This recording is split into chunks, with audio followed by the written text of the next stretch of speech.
We are all divine. You feel that? That you are divine? Why not? We are created by the Creator, and without the Creator we cannot exist. You have no body form, you cannot do anything, so without God we have nothing. So we should feel that we are divine, and many times human being is forgetting it, and we should not forget. This is our trouble. That's why we're getting so much problems in life. We forget our real divine nature. If you understand your real divine nature, your life will not be troublesome. So how to get at divinity? Illusions are many. This Maya, this illusionary world is very strong, and it's not easy to overcome your negative. But if you have the real desire to know the truth, then you can make a start to change your life and to get more realization. So Kriya Yoga meditation is all about that. Kriya Yoga meditation is not just a technique with some physical exercise and some techniques to get some calmness or to get a healthy body. Kriya meditation is more than that. Kriya Yoga meditation is all about self-realization. Paramahansa Yogananda, he called it self-realization fellowship. The realization of your true self. To understand that you are not the body. You have a body, but you are the soul, power of God. Without that soul, you have nothing. So, to understand that soul, but how to understand that? Because the soul is not visible. You cannot grasp it, you cannot hold it in your hands. So how to get that soul, that God consciousness? It's there and it's not there. So, if you want to get that soul consciousness, you first have to go beyond the limitations of body, mind, intellect, all your thoughts. So you have to go to another level of consciousness. It's all about consciousness, awareness. So most of the time human being remains in physical consciousness, body consciousness. So that is very strong in our activities of daily life, all the time absorbed in these 5 sense organs, all the time having some desire. And from one thing into another we are passing our days and doing so many things in life, and we're forgetting about our true divine nature. In Kriya meditation you go beyond all your body thoughts, sense organs, and in that state you can realize your true self. And if you practice it with sincerity, with devotion, it's possible to get that state of divinity. But the basis of your meditation starts in your daily life. Because if your daily life is not balanced, then also in meditation you cannot make really progress. There's one authentic book on yoga which explains how to get that samadhi, this union, oneness with God. It's a very interesting book. It's written by Patanjali. It's the Yoga Sutras of Patanjali, and it's a very ancient book, and one of the first books written on yoga. And Patanjali is writing how to get samadhi, how to get realization. And he calls it the yoga of 8 limbs, 8 parts. A body has different parts, and all these different parts together makes the whole body. So yoga has also different parts, and all these different parts together make it one whole. In that book, 2 times it's mentioned about yoga, a form of yoga, and he calls it Kriya Yoga. So there's no mentioning of other forms of yoga. He also names it Kriya Yoga. So Patanjali is writing how to get to that state of realization. The first and the second step he calls Yama and Niyama. Yama and Niyama is not meditation technique. It's actually all those activities which you do during your daily life. So every action which you do in your daily life make what you really are. So Yama Niyama means to balance your daily activities. To have a balanced life in the material world, the material activities. To have a balanced life in your sexual activities. To use that sexual energy in the right way for the spiritual purpose.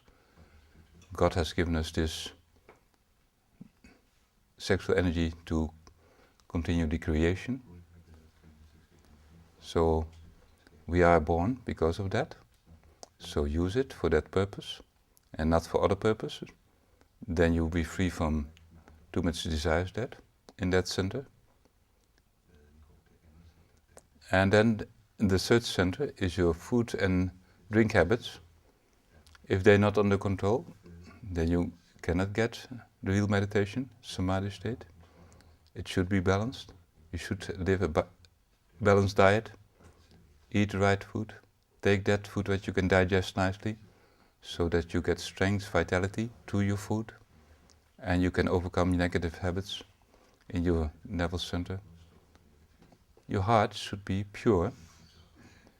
Pure heart can receive divinity. If the heart is not pure, then you cannot get God consciousness. God is love, and love is God. So we should love God and make our heart pure to get more divinity. So your religious activities should be there, your spiritual activities should be there, otherwise you remain on the physical plane. So one way or the other, you should find some methods, some techniques by which you can connect yourself with the divine. So if you do all these actions in the right way in your daily life, then you're practicing Yama Niyama. This is the basis of your meditation. And if this basis is not there, then you cannot really meditate. Because if the basis is small, and on that basis you want to evolve spiritual, then if the basis is small, then the building will not be strong. It will fall.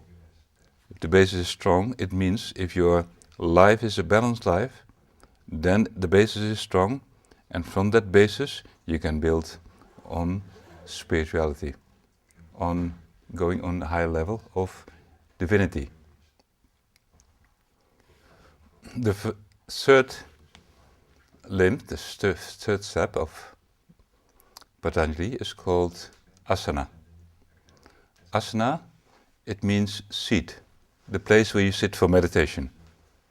So usually when we practice Kriya meditation, we sit on the ground or on the chair.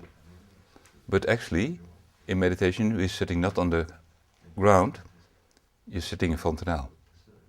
This is the seat of your meditation in Kriya Yoga. So when you sit for meditation, you sit in fontanelle on top of the head and calm remain there. This is your seat for meditation, asana. So when you've done that, the fourth step, pranayama. Prana is life energy, but that life energy is generated by your breath. With the help of the breath, that life energy, which is in the whole body, is generated by this prana, this breathing. So, breaths should be controlled. And Kriya Yoga is also about this controlling of breath. Because if your breath is not under control, then you all the time will be restless. If your breath is under control, you'll be calm and quiet. You can get vitality, you can get strength if you control your breath. So all the time, watch your breath. Like Paramahansa Ayananda all the time told, breath control is self-control, breath mastery is self-mastery, breathlessness stage is deathlessness stage. So if you control your breath, you can control yourself. It's so easy. If you're restless, if you have many desires, your breath is very irregular, quicker, heartbeat is more. You're getting restlessness because you have no control over yourself. And when your breath is calm and quiet, then you feel that you're at ease, you feel very pleasant, everything is easygoing, your mind will be very clear, you'll be calm and quiet, peaceful. In that state, you get more divinity. So, in Kriya Yoga, we control our breath. All the time watch your breath. How's your breath? And when you are getting restlessness, then, or if you have desires and you want to be free from that, then just for 1 or 2 minutes you control your breath, keep attention to Fontanelle, and slow deep in exhalations. After a few minutes you'll be calm and quiet. You can change any negative mood by controlling your breath. So if you know that, how that functions, and you be aware of that, then you all the time can be peaceful. So not only during the meditation, watch that breath, but also during your daytime, in your daily activities. Any time you have the possibility to take a few minutes away from your activities in the world, watch your breath. Calm breath, controlled breath, peaceful breath. Then everything becomes very balanced. So easy is Kriya Yoga. So easy is life. So be aware of your breath. It can help you a lot. And breath is the first thing you need in life. Without breath you cannot live for a long time. You can live for many weeks without any food. You can live a few days with some water, but without breath you cannot live very much long time. Breath is your first necessity to live. Breath is your life. So watch your breath. So this is very essential in Kriya Yoga, the controlling of the breath, that prana energy. Because if your breath is regulated, if you get enough oxygen in your body, in your brain, then the whole body can function also better. So watch that breath, control it. So after pranayama, there's pratyahara. It means to withdraw the 5 sense organs from this outer world. The 5 sense organs are all the time going into the outer world. You're looking, you're hearing, you're talking. The sense organs are all the time busy with this outer world. But in meditation, we go in the opposite direction. The 5 sense organs are going inside. Your eyes, you concentrate inside, inner light. The ears, you concentrating inside, divine sound you can hear. So in meditation of Kriya Yoga, we concentrate in that divine sound and divine light. We go inside calmly, and you get that peace within a short time. So you're watching that light, sound, and also the vibration which is there on top of the head, pulsation, pendulum movement. So by concentrating in that experience of sound, light, vibration, you can introvert your sense organs. You can bring that energy inside. So you're not anymore in the outer world. It's not there anymore. Because you're hearing sound, you're getting light, you're getting some of that divinity. And the more you remain in it, it will be more clearer, more light, more sound will come. Meditation becomes deeper. Pratyahara, to withdraw the 5 sense organs from the outer world. In the beginning it may be a little bit difficult, because the nature of these 5 sense organs is always to go outside. The moment you wake up in the morning, your sense organs go to the outer world. And the whole day is projected in the outer world. And in the night, it goes inside again. So that's very nice. Sleep is very nice. Why? Because in sleep, you're getting rest, you're getting new energy, charging the body, and in sleep you're in samadhi, in deep meditation. Because in sleep you don't have trouble, you have no sorrows, you have no pain. So sleep is wonderful. You're free from all sorrows and troubles. So maybe we should sleep more. Or not? More sleep good? Because in the time you sleep you cannot do anything negative. What about nightmares? Nightmares, that's not real sleep. I'm talking about deep sleep. Nightmares and dreams are coming in the time between waking and deep sleep. There's some time in between that, and it usually happens before you go to deep sleep or in the morning. When you come from your deep sleep again, coming to waking states, before you're really awake, you come to the dream state. So when you sleep more, you're getting more dreams. So, and that actually, in that state, you're not really resting anymore. The body's not getting much rest from that. So if you stay longer in bed, say, oh, I will sleep a little longer, nice, you're not getting much rest. Better to wake up and start the day. Because that dream state is nice. If you have a nice dream, you get nice dreams when you meditate nicely, when you're in divine, balanced state of consciousness, you get nice and beautiful dreams. And nightmares usually come when you're not so much balanced, or maybe some other reason, like in the late evening when you take a lot of food, then go to bed, then you get also trouble like that. So better just before sleeping not to go with a full stomach. And the real sleep, the deep sleep, is the real state that you get new energy. So that's important, the deep sleep. But usually it's not more than 6 hours. 5-6 hours should be enough. And the rest of your sleeping is just for fun.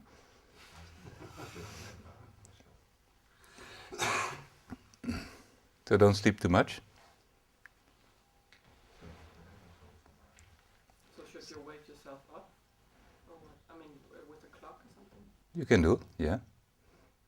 Some, they need an alarm clock to wake up. Others, they just, certain time, they automatically get up. Just a habit. Guru Haranandaji and also Pragyananda, they wake up at 4:30 every morning. Even Haranandaji, in his old age, just before he died, he was waking up at 4:30, early morning. Going to bed at 10. Guru was usually going between 10 and 11, he would go to bed. And if he was a little bit tired in the daytime, he would take a nap in the afternoon. So it's a little different timing. It's the Indian system.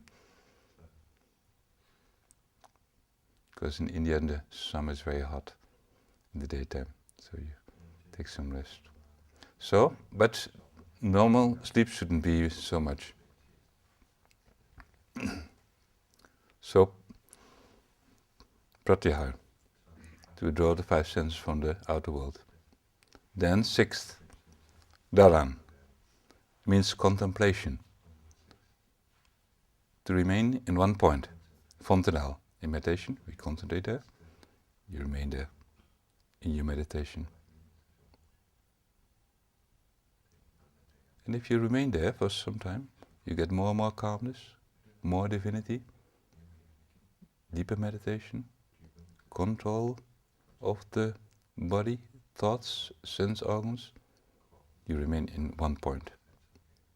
Your concentration remains fixed without going anywhere else. So you're contemplating, calmly sitting in Fontenelle and remaining there. And if you continue like that for some time, if this contemplation, this being absorbed in one point goes on for a little more time, then you get dhyan, meditation. Then you're meditation. You're meditating. It continues. This consciousness on top is continuing and continuing, and you get meditation. So when we practice Kriya Yoga, after the Kriya breathing, we go into Parabhasta, then you go into meditation. You remain on top and be free from body consciousness, thoughts, sense organs. It will last maybe a little time, sometimes only 1 minute, that you have no thoughts, or if you're lucky, a little bit longer. Even if you have a few minutes of completely free from any thought, you meditate nicely, because thoughts are coming all the time. So to be without thoughts is not common that it will last for a long time. But of course, when you practice the Kriya technique better, and the Kriya techniques with more sincerity, you can remain longer in meditation. So that's why it's important that you, when you do the techniques, that you do it with devotion and try to charge your body also with a lot of oxygen through deep breathing. So the more oxygen is in your body and in your brain, the longer you can sit in meditation. Because in meditation, your breath becomes very feeble, very little. And as long as that breath will be like that, feeble, that samadhi state will remain. You can remain more in samadhi. And when the body says, I need more oxygen, you start to breathe more deeper, then automatically you get more body consciousness. So if you charge your body more with deeper breathing, with more Kriya breath, then you can sit longer in meditation. So if your meditation becomes deeper, when you go really deep in meditation, then you have the chance to go into samadhi. Samadhi is not in the body, it's beyond everything. Then you really can feel that the energy is coming up to the chakras, to Fontenelle, and your consciousness goes beyond everything, goes into the formless. We also call it cosmic consciousness. You're completely absorbed in divinity. You are one with the universe. Everything is then one. There's no separation between you and this universe, this cosmos. This is samadhi. It's just like when a drop of water falls in the ocean. It falls in the ocean and you want to look. There's no drop of water to see. There's only ocean. It becomes one. So your individual soul becomes one with the universal soul. One. You have no separate identity anymore.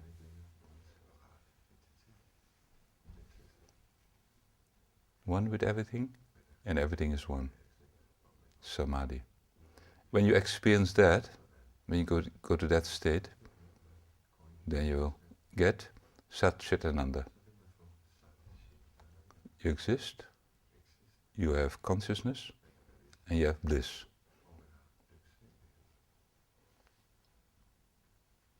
Free from all illusions. Then Maya has no grip on you anymore. The illusions, you have gone beyond that. So that is a beautiful state of consciousness, and we're trying to get that in our meditation. And I think everybody likes to have that. Everybody wants to be happy. But many times we seek that happiness in things which are passing. So, this world is a passing show. Now we are in this body. Now we are in this moment of our life. But this will not remain. It will, one day, everything will be gone. This body will be gone. It cannot remain forever. This is just passing show. This is just a time to get realization. So we are on our way to somewhere else. We came from the formless, we will go back into the formless. So don't be attached to this world, to this body, because if you have too much attachment, then you get more troubles. If you're more detached, then you get more freedom. So all the saints, all the masters, the realized person, they were detached from their worldly desires. They had gone beyond.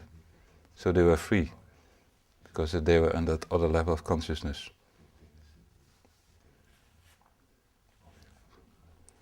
So when you're clever, you will be detached. Not so easy. We want to enjoy many things. But don't we also need to have some understanding of the earthly world to let it go? Yes.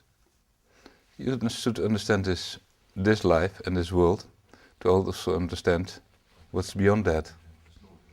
First you understand how it works, and then let it go. Leave it behind. Be detached. First you have attachment. First you have to live and to understand.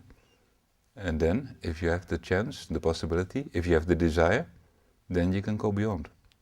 But many people, they cannot. They remain in the whole life in that world, in the forms. Many people say, there's no God. What I can see, that I believe. So I don't see anywhere God. I only see this world and all these outer forms. So this is the reality. And what I cannot see, that is not reality. But there's much more than this outer world. But you cannot see it if you remain in body consciousness. So you have to go beyond body consciousness to get that other state of consciousness, which is beyond. Beyond body, beyond mind, beyond thinking, beyond these outer forms. In the formless you have to go. So that is meditation. That's what we do. We go beyond the body. So then you can understand that there's more than just this world, these outer forms. So one side we have to be busy in this world, because you have this body to take care of. You cannot ignore that. You have to work, you have to get some money to live, and to be active, and to do your duties, and your job, and your family life. You shouldn't run away from that. That's also important. So on one side you should also do that, but on the other side you should also know that this is a passing thing. It's not remaining. It's not the aim of life. Love is very essential, and love is everything, all about God. Exactly. So human being has the possibility to love.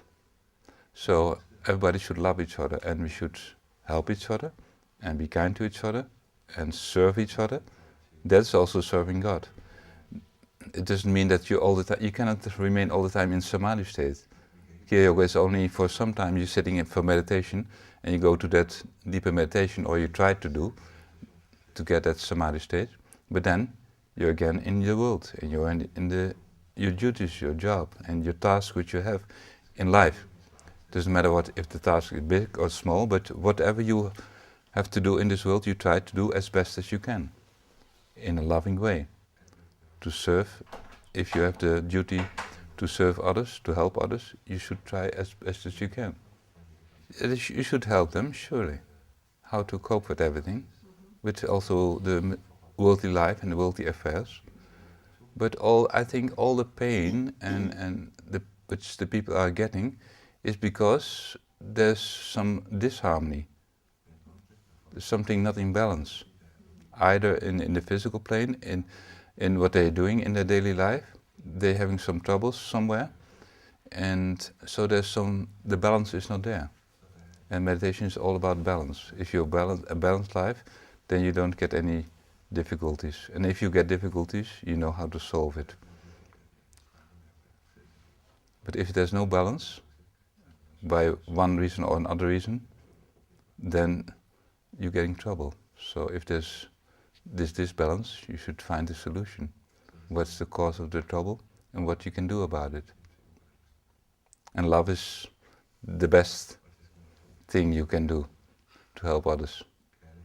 Because many people, they just want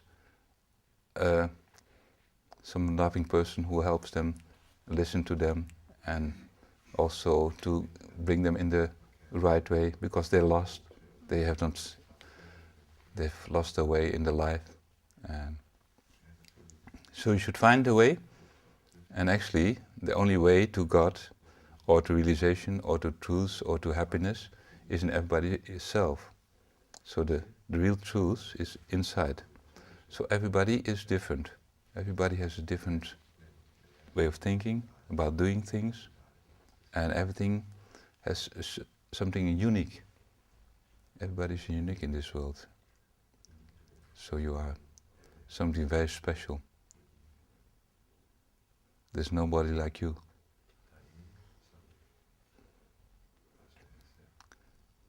There's only one who can get realization, and that's you.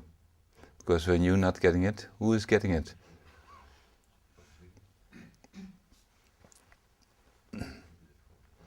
So the only way to get truth and understanding and spirituality is to go inside. And we are most of the time seeking everything outside.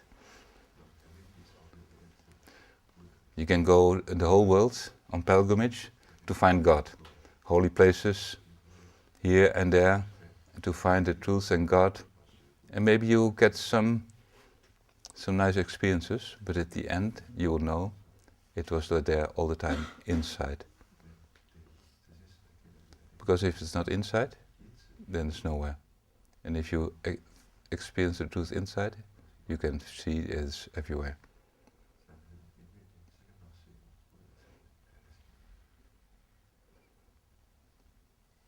It's a mystery. Life is a mystery. How to understand it? God you cannot understand. How to understand God? It cannot be explained with words. If you want to explain God, you have to be silent. So in the silence, when we meditate, we go into silence. And that's why that divinity at that time is manifesting more. Because we're not at our own ego, with our own desires, with our own ideas, because they're limited. They're much too small to understand and to grasp that limited power of God. So when you're calm and quiet, peaceful, then it comes more. That's why we're meditating. Go into the silence.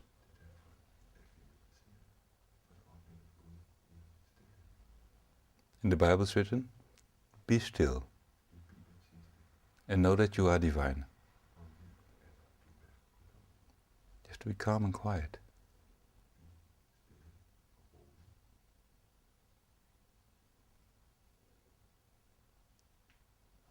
Then the sound will come. Then that inner light will come. Then your consciousness is changing. Then you go beyond. Then meditation starts.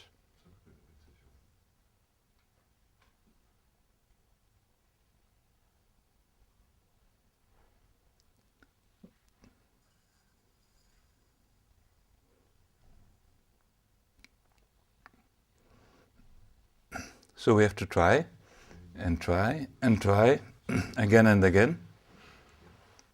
We make mistakes, we will stumble. You have to stand up again and try one more time.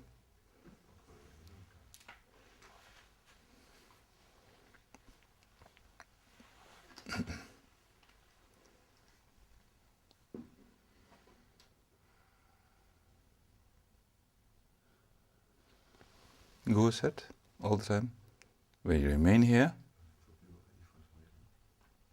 very calmly, calm breath, then you get it in a short time. He said within 1 minute.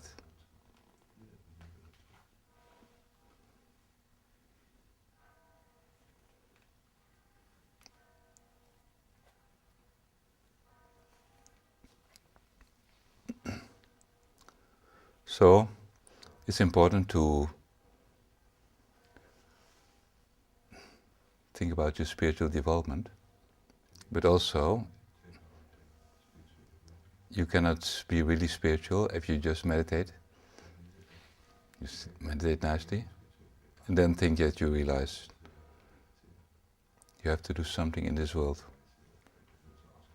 Something in this world by which you can love God, give happiness to others, serve other people, not doing meditation just for yourself, for your own realization, but also to help humanity, to help others. So also the Guru, Haranandaji, he found it was very important, not just to meditation, but also to help others who are having less chance to live a good life. So all the time he was helping others when they were diseased, when they had trouble in their lives, when they need help with education. Guru would take small children from the street, beggars, and he saw that they were very clever, but they had no chance. So they had no home and they had to beg for their little food. So he was taking them from the street, bringing them into the ashram. He was educating them and taking care of them. And then afterwards, they got good education. They became medical doctor, they became lawyer. And I met several of them and they said if the Guru was not there to pick them up from the street like a beggar, their life would be like that, the whole life would be like that, to be a beggar. But through the grace of Guru, they got the opportunity to live a good life. So Guru was doing like that, he was just helping others. They are very good to help others. So also Pragyanandaji, he also, this idea of helping others, he wanted to continue. So he gave it more form. He made some organization to help others in different ways. So he made Pradhyana Mission in India, and that organization is active in many ways to help those who are poor, those who are needy, those who have trouble. And he started with some medical centers. At the moment there are 5 medical centers in India, and they're giving free medical treatment.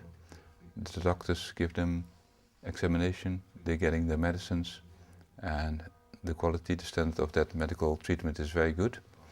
So that is going on in different places in India, in Orissa and also in West Bengal.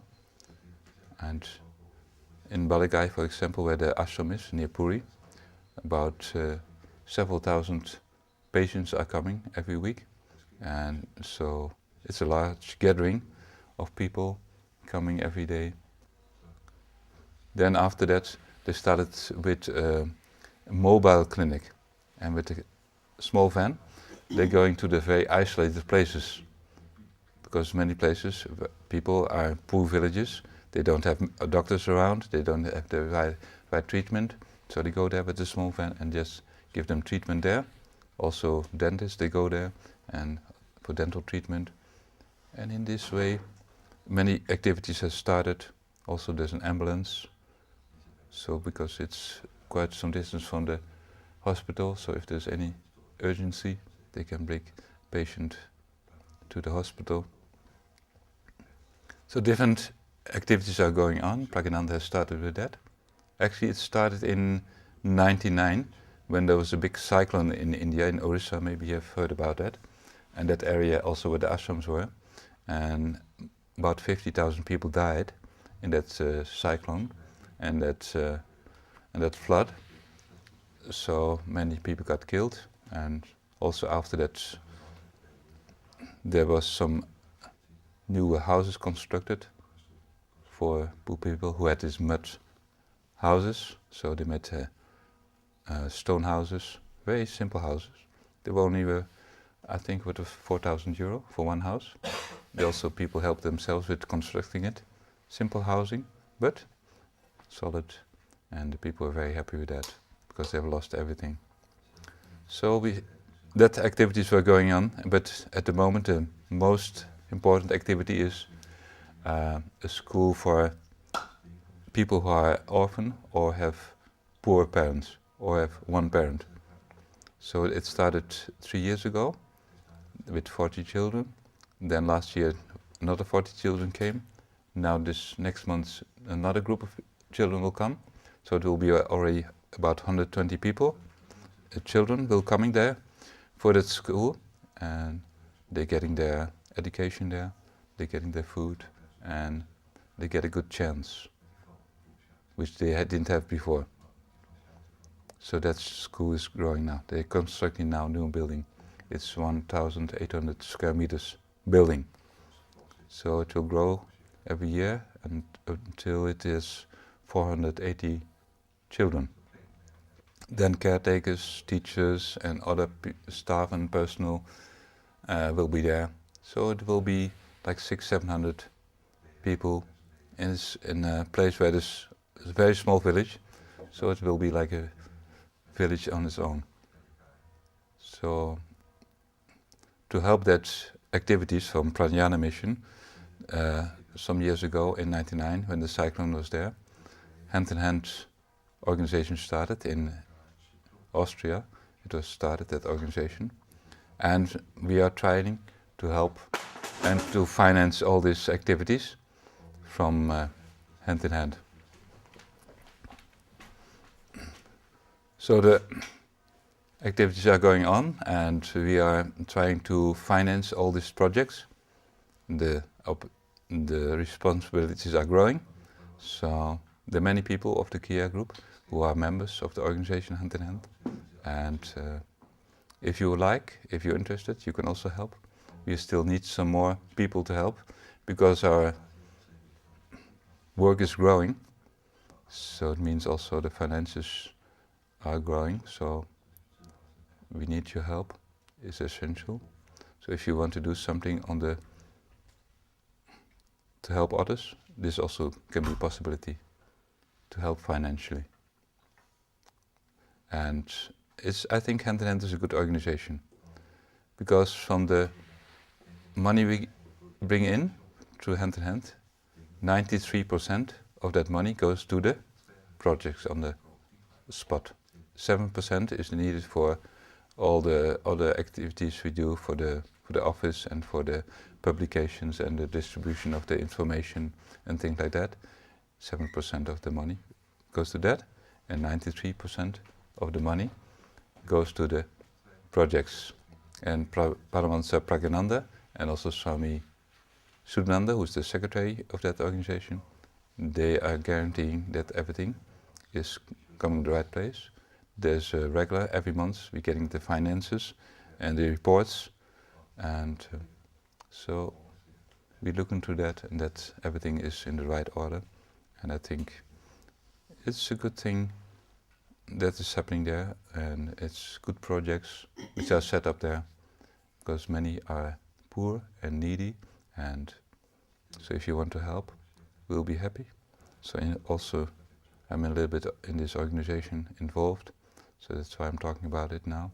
So if you want to help, then we will be very grateful, and you get the information also and addresses how to support.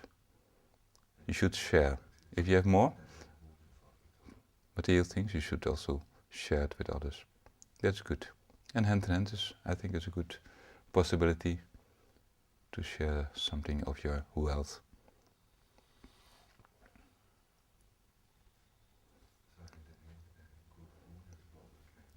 You want to ask something about it?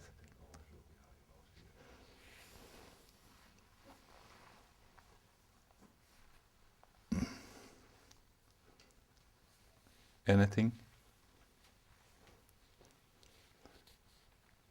Is there any possibility to go there and help? There's some people, like in England there's a teacher. She's regularly going there. She's also giving help in the classes and teaching the children. So that is a possibility to help in the classes. And of course in India they have a lot of teachers there at the moment. The headmaster, he's a volunteer. He is also in Kriya Yoga initiate. He is retired, and as a volunteer he's working there. And he's given charge, and also there's different teachers who are practicing Kriya Yoga. They're not paid.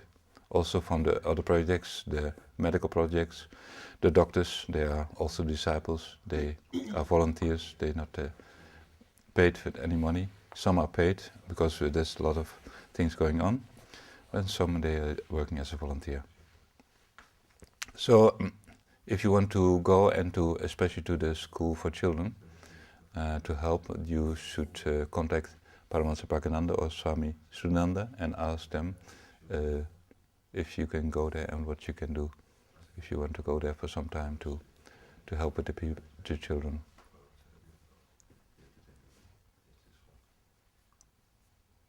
The medical centers, also some medical doctors from here, they went there to help.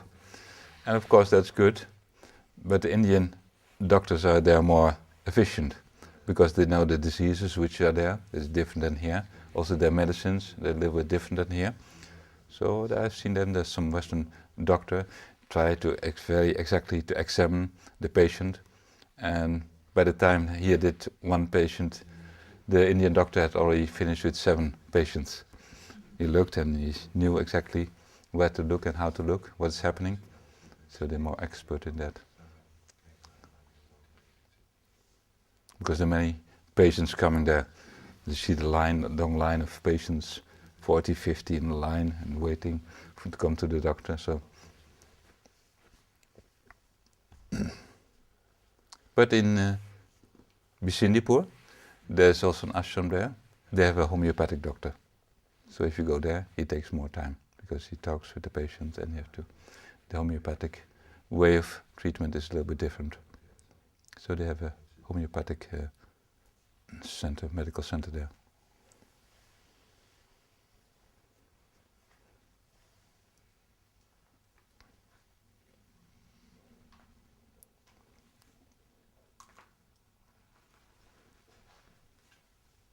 And the people are very happy that they have this possibility. It's just, we call it hand in hand. One drop can make the difference because it's really a drop. If you see India, how big it is, it's the second largest country in the world in population after China. And they think it after maybe 20 years it will be the country with the most population, because China is not growing so much in population, but India is more. So it's the biggest democracy in the world. So on one side, India is developing very quickly, and development is going very strongly, and on the other side, there's still people living in the Middle Ages, and so a few they're getting the profit of the advancement of the developments, but most of the people are still remaining in very simple, poor conditions. You can say 80% of the people are just poor and have very limited resources. So help is needed.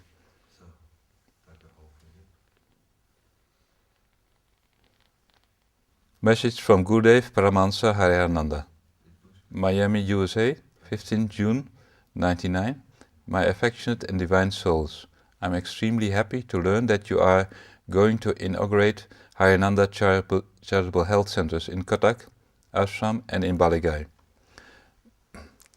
My whole life I've been dedicated to serving people, even as a boy, when I memorized all the scriptures, became a brahmachari at the age of 11 and spent years in silence searching for God so that I may help others discover God within.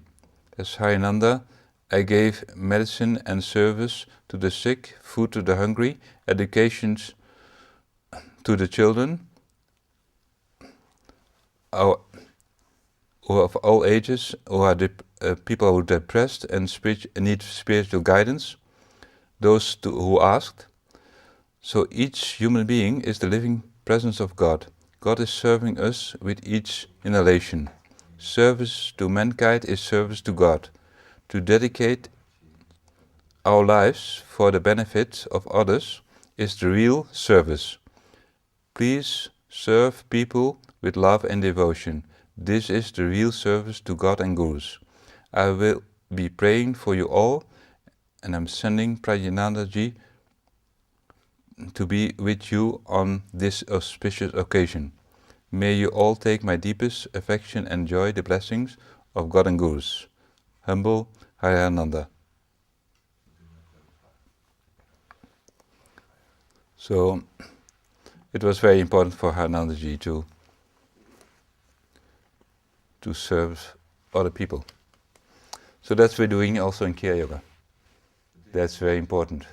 So if you're just meditating and not helping others, then you're not really spiritual.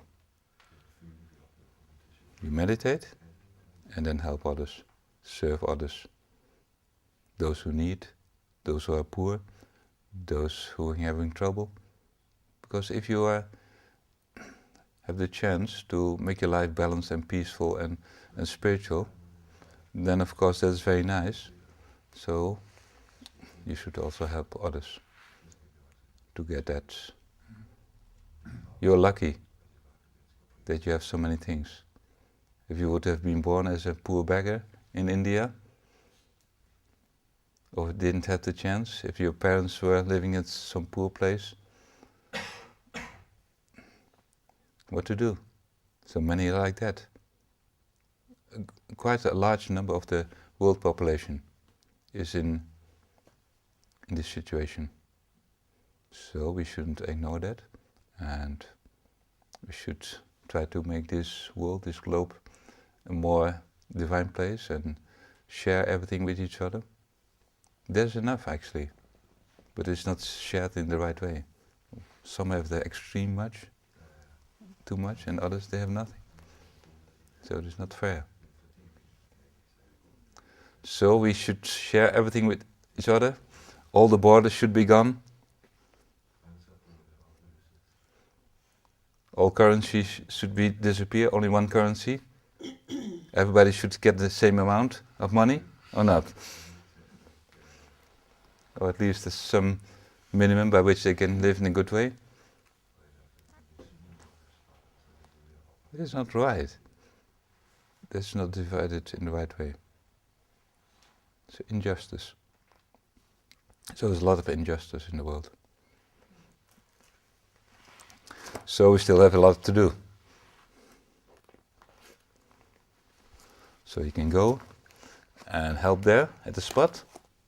But if you say, well, I don't have the time for that, then you can say, okay, I'm giving some donation for the good cause. There's also let other people do the work to help.